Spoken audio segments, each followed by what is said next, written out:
Hi everyone, welcome back to my channel Prasanna's kitchen delight. ఈరోజు rich fruit plum cake ఎలా చేశానో అంతకన్నా ముందు advance happy Christmas and happy new year.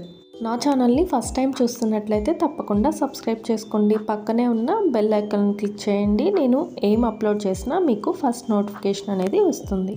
ఈరోజు మీ అందరి కోసం చాలా ఈజీగా బేకరీ స్టైల్ ప్లమ్ కేక్ అయితే మనం ఇంట్లోనే ఇలా ఈ విధంగా అయితే చేసుకోవచ్చు. ఈ వీడియోని స్కిప్ చేయకుండా చూసినట్లయితే నాకు ఏ విధంగా కేక్ అయితే వచ్చిందో మీకు తప్పకుండా అలాగే వస్తుంది. ఇక్కడ చూసారా నాకు ఎంత సాఫ్ట్గా వచ్చిందో. ఈ విధంగానే మీకు కూడా కేక్ అనేది బాగా కుదురుతుంది. ప్రాసెస్లో చూద్దాం, వచ్చేయండి.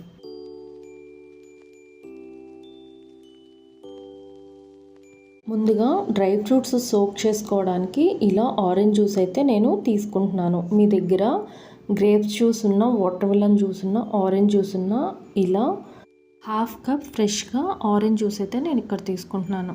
దానిలో 1/4 కప్ అంటే 4 టేబుల్ స్పూన్స్ ఖర్జూరం కూడా తీసుకుంటున్నాను. ఇవి సీడ్లెస్ అన్నమాట. నెక్స్ట్ రోజ్బెర్రీ కూడా 1/4 కప్ అంటే 4 టేబుల్ స్పూన్స్ సీడ్లెస్ అయితే తీసుకున్నాను. నెక్స్ట్ రెడ్ కిస్మిస్ని 2 టేబుల్ స్పూన్ అయితే తీసుకున్నాను. అలాగే ఎల్లో కిస్మిస్ని కూడా 2 టేబుల్ స్పూన్. టూటీ ఫ్రూటీని 4 టేబుల్ స్పూన్ అయితే తీసుకున్నాను. ఇలాగా 2 టేబుల్ స్పూన్ జీడిపప్పు, 2 టేబుల్ స్పూన్ బాదం పప్పు. మీ దగ్గర ఎన్ని డ్రై ఫ్రూట్స్ ఉంటే అన్ని రకాల డ్రై ఫ్రూట్స్ని ఇలా 4 to 5 అవర్స్ అయితే మనం సోక్ చేసుకోవాలి.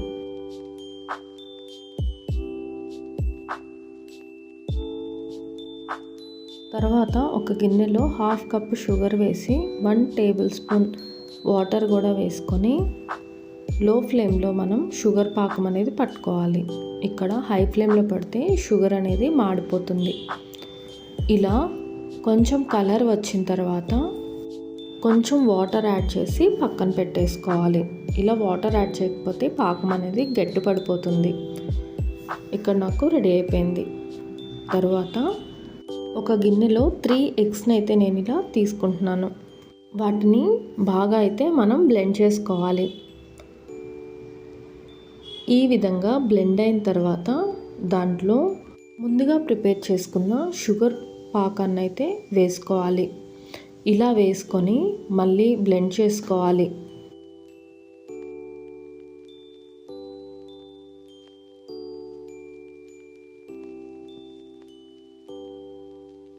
అది కూడా బ్లెండ్ అయిన తర్వాత నేను ఇక్కడ హాఫ్ కప్ బ్రౌన్ షుగర్ అయితే తీసుకుంటున్నాను.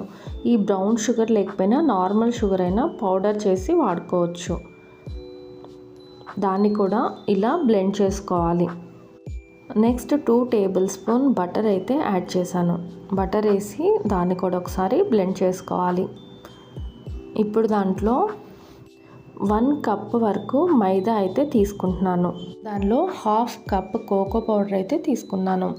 హాఫ్ టేబుల్ స్పూన్ చెక్క యాలకుల పౌడర్ అయితే తీసుకున్నాను. హాఫ్ టేబుల్ స్పూన్ వంట సోడా అయితే తీసుకున్నాను. 1 టేబుల్ స్పూన్ బేకింగ్ పౌడర్ తీసుకున్నాను. ఇలా అన్నింటినీ మనం జల్లించుకొని వేసుకోవాలి. ఇలా చేయడం వల్ల దాంట్లో ఉండలు లాంటివి లేకుండా మనకి ఈవెన్గా అయితే వస్తుంది. ఇలా చేసి ఒకసారి మనం కలుపుకోవాలి. దీంట్లో 1 టేబుల్ స్పూన్ వెనిలా ఎసెన్స్ కూడా యాడ్ చేసుకోవాలి. దీనిలో 1/2 టేబుల్ స్పూన్ కాఫీ పౌడర్ని కూడా యాడ్ చేశాను. ఇలా వేసుకొని ఒకసారి మళ్ళీ కలుపుకోవాలి. ముందుగా నానబెట్టుకున్న మనం ఈ డ్రై ఫ్రూట్స్ని దాంట్లో వేసి అయితే మనం కలుపుకోవాలి.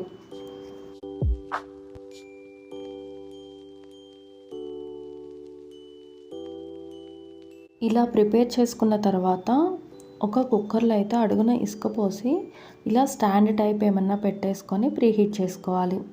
ఇలా మనం దేంట్లో అయితే కేక్ చేస్తామో అలాంటి గిన్నెలో ఇలా అడుగున బటర్ పేపర్ వేసి కొంచెం చుట్టూరు నెయ్యి రాసి ముందుగా ప్రిపేర్ చేసుకున్న ఈ కేక్ మిశ్రమాన్ని అయితే మనం దాంట్లో వేసుకోవాలి.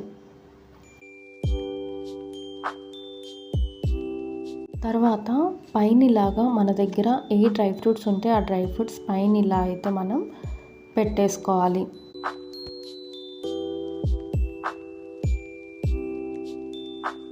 ఇప్పుడు ఇప్పుడు ఈ బౌల్ని ముందుగా హీట్ చేసుకున్న కుక్కర్లో అయితే పెట్టేసుకొని మూత పెట్టేసుకోవాలి. విజిల్ లేకుండా అయితే పెట్టుకోవాలి. ఇక్కడ నాకు 1 అవర్ తర్వాత కేక్ అనేది రెడీ అయిపోయింది. ఏదైనా స్టిక్స్తో ఇలా గుచ్చి చూసుకుంటే మీకు ఏం అంటకపోతే కేక్ అనేది రెడీ అయిపోయినట్లే.